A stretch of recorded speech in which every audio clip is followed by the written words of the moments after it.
გარემოს ეროვნული სააგენტოს ინფორმაციით მომდევნო დღეებში გურჯაანში არამდგრადი ამინდი შენარჩუნდება.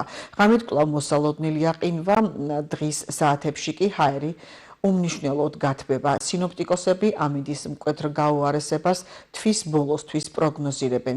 27-28 იანვრიდან ტემპერატურა 12-13 გრადუსს მიაღწევს.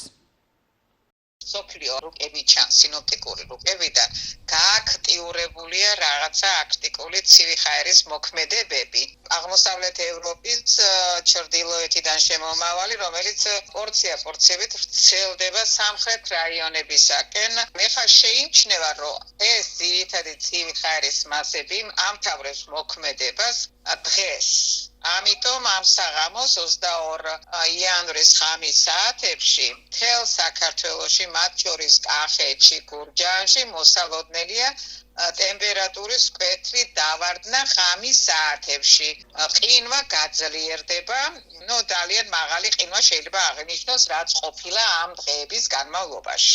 უნალექო ამინდია თან პარალელურად მოსალოდნელი და 23-დან შეიმჩნევა სამხრეთიდან, აქამდე ეს აქტიკული ცივი ჰაერის მასები მაინც ტრანსფორმირებული, მაინც ჩამოდიოდა, შავი ზღვა გაციებული ქონდა ძალიან.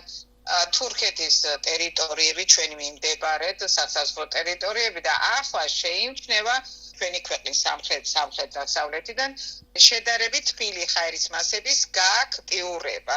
23-დან ზამთარი გრძელდება, ტემპერატურები იქნება დაბალი შედარებით, მაგრამ ისეთი არა, როგორიც იყო გასულ დღეებში.